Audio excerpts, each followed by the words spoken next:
Hi everybody. Today's video is for two categories of people. First, the category of people that are just now or just recently coming into their spiritual awakening and discovering that they have gifts or abilities.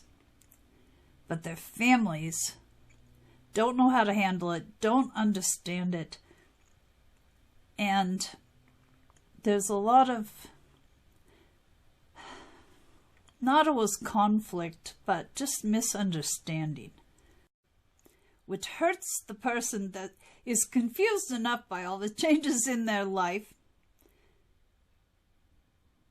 and hurts the families too, I suppose, because their loved one or their friend is different than what they're used to. And most people don't like change. Most people are not crazy about different. Then the other category is the family and friends.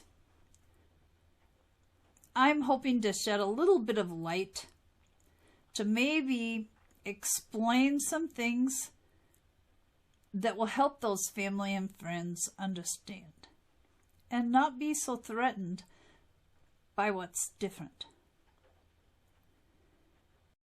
And I guess that has to start with a little bit of explanation about how I know about this side of it. You know, I was raised in a Christian family. My family went to the Lutheran church. My mom made us go to church as long as we lived at home. So I do understand coming from a Christian background and how different it may be for people that are raised in the church to understand gifts. You know, I had the 2 brain surgeries. Odd things started happening after that. And these things will be repeats of some of my videos, but not everyone starts at the beginning. And I will tell you that I had no knowledge of the metaphysical. I would have said I was religious, not spiritual. I had absolutely no interest in the paranormal. In fact, I was a scaredy cat. My husband at the time and my daughter used to watch shows. And, you know, if I was going to go through the living room, I went through fast and didn't pay any attention. I understand the fear. But a couple years after the brain surgeries, I finally understood. Oh, okay, I guess this is gifts. This is a part of me, so much a part of me now, that I can't hide. And you know, I don't have my parents around. I don't have my sister anymore. I have cousins in my life, and some of them are on my Facebook page and understand that maybe the things I believe in now are a little different than I used to. They don't say anything to me. Maybe they don't understand. But in case they ever do want to understand a little more, maybe this video would help them. And you know, probably the majority of people that have psychic gifts are born into families that don't think anything of it because it's always been in their families. You know, gifts are passed down from generation to generation. And to me, the people that grew up being accepted with these special abilities are lucky. It's difficult for people that have the spiritual awakening. That's a tough one for me. Spiritual awakening. It's often after some kind of major life change or trauma. And everything in their world is different. To then come upon judgment when they're still trying to embrace these things that are so different about them makes it really tough. So it's tough for the friends and family. It's tough for the people that are trying to embrace their gifts but are running up against judgment. And I'm just hoping to shed a little light. Maybe I will do it poorly, but I'm going to give it a shot. So, where do I start?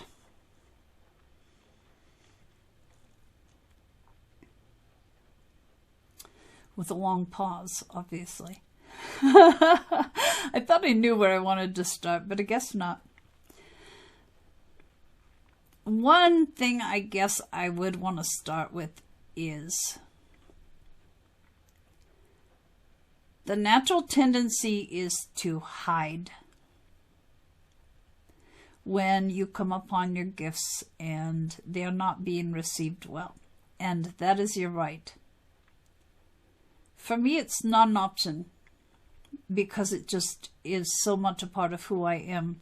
But I don't judge those people that have to hide it because it makes life simpler to just pretend like everything is as it was. It's nice to have the support of our family and friends, but it doesn't always happen that way. And you know, a lot of us were persecuted, executed in past lives. There's fear that clings to us because of that also. If you do have judgment from your family members and you've tried to explain and you just are hitting a brick wall, there is no attempt at understanding. What I would suggest is what I do when someone wants to get into a debate with me about why what I think is wrong.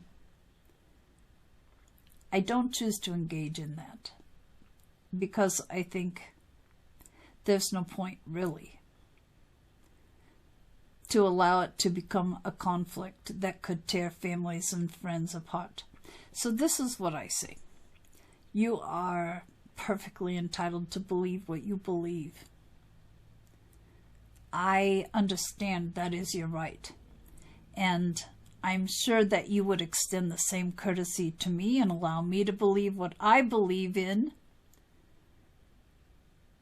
You know, to keep the peace. Let's just not have it be a subject that we discuss. You know, kind of like, let's just do our own thing. Let's stay loving with each other.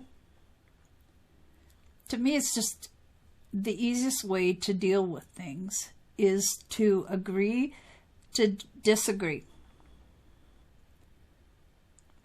You know, it's just not anything that any of us have to justify what we believe in. We're all entitled. Free will, after all. So that's my suggestion. If you just can't come to a place where you can discuss it without conflict. I'm not saying hide it to keep the peace. That's your choice, of course. I don't think any of us should have to hide from who we really are to keep others happy. I mean, after all, that's not what love is about, is it? Trying to change someone so that they match more what you hope they will be? That's not love. That's control. And if you're running into that, then there's a bigger issue than just your gifts. That's a dynamic that has probably always existed. And all you can do is decide if it's worth caving to keep the peace or sticking to your guns to be who you are, whether you accept it or not. That one I can't help with. That's individual choice. But for the people that want to try to understand but just don't get it, that's kind of who this video is for. So I'll tell you a little story. a couple years after I understood what was going on, that I had gifts, I started learning about them, and honestly, I fully embraced them. Something in me just knew this was who I was. Maybe a long time, I didn't have memory. I think probably I did have gifts when I was a child, but because I had those 6 blocked years, I didn't acknowledge them or realize I had them. But I had a friend, and after she got divorced, she moved in with her family. I had gone up already for a visit with her on a weekend. Her folks were not there. And we were planning another visit like that when she told me that she had mentioned to her parents that I do tarot, is what she told them. Well, actually, I did oracle cards, but a lot of people don't know the difference. And her parents had concluded that meant that I somehow was no longer appropriate to be in their house until they met me and decided I was okay. Well, I used to fight things a lot more than I do now. I've grown a bit. And I was like, what? The house didn't fall down because I lived in it. She said, well, they just don't want you staying until they meet you. And I said, I'm not 13. It's not like I have to come meet your parents to get their approval before we have a sleepover. I wasn't happy to be judged that way. And it didn't end well. She sided with her parents. She blocked me on Facebook. I posted in a group my confusion about what had happened, how this could happen, feeling very unfairly judged. And they said, a lot of people have the misconception that if you pull cards, you're communicating with the devil. Which is funny because I don't even acknowledge the devil, but they explained it's from fear. They don't understand. It makes them fearful. So although it meant the end of a friendship, it was new knowledge gained. Because when we're fearful, when we don't understand things, we just react. So for anyone that's watching this that thinks that card readers are somehow connecting with the devil, I will tell you the opposite is true. When we pull cards, we are connecting with the divine, the angels, our spirit guides, our ancestors, people that we have known on earth, and people in past generations that are connected to us in that way. We are asking for the highest good of the person. There is nothing evil about it. And like I said, I don't even acknowledge the devil. We are operating from good. And so if you think that there's something evil or scary about pulling cards, I hope that will ease your mind. In fact, for her parents, when they go into the afterlife and they have their life review, it may come up that they decided I was evil, and they may be a little embarrassed to know. I actually am very angelically connected. Just the opposite of what they thought. I don't know. I don't have memory of any life reviews, but I know that things are laid out for us to see where maybe we went wrong. They may be a little embarrassed, but they'll get through it. So if you have doubts or fears about people that connect with who most of us call spirit, and I guess I should explain that. Spirit with a capital S is just who I mentioned. Loving beings who are not on this earth, but who want to guide us, who love us.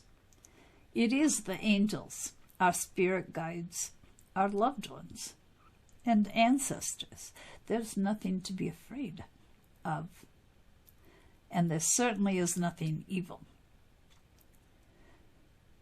In my opinion, the spirits that come forward to offer healing,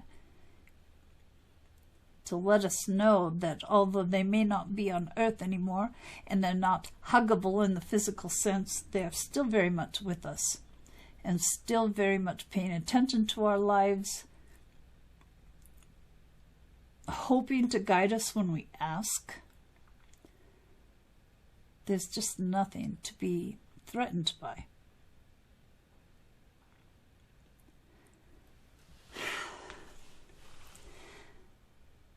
And I guess this would be a good place to talk about mediums. Mediums are merely people that can communicate with the people on the other side to give messages to people that are still here on earth. That's all they are, conduits, vessels to allow messages to flow through. And then I mentioned spirit guides. Some people may not understand spirit guides. Spirit guides are people that have lived on earth. So they know the challenges that we go through. They know what it's like to battle fear trying to get to love. And at some point in the afterlife, they decide they would like to go to a higher education to learn how to guide us from their side. It is specialized. We all have a primary or master spirit guide that comes into this world with us. They're always present and there to guide us when we ask, free will again. And they escort us out when we leave. They're loving, they're supportive, and they're smart because, you know, they did go to Spirit Guide College. Whoops, I forgot to turn my ding off. Like, that's never happened before. Let me fix that. I don't know how to reassure people that are nervous about people with gifts, except to say, you know, we all are born with these abilities. People with new babies, grandparents of new grandchildren may notice the babies seeming very focused on something in the corner, seeming to pay attention. They're not that far from living in the afterlife. They're still very well connected. And then as life happens, you know, as children start mentioning things that make some families nervous, many people shut theirs down. But we all are born with this ability to connect. Now, I don't want to get into religious versus spiritual, except to say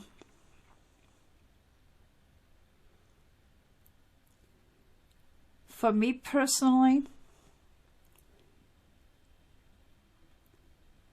really the only difference between being spiritual and religious is that I believe that the universe is so much bigger than I originally thought. To me, it's a comfort to know that our loved ones are not dead and gone. To me, it's a comfort to know that they still pay attention to our lives. They want the best for us. And they are not operating from ego in the afterlife. They're all about unconditional love. So for those that think, oh God, you know, I screwed up. What if so-and-so is looking down on me and thinking, what a screw up I am? It doesn't work that way. There's no judgment in the afterlife. Just love. You know, it's hard for me to find out that there are haters just because of my gifts. Well, you know, honestly, it's hard for me to find out there are haters, period. Because To me, I try to live a heart-based consciousness. Meaning, if there's a choice, nastiness, hatred,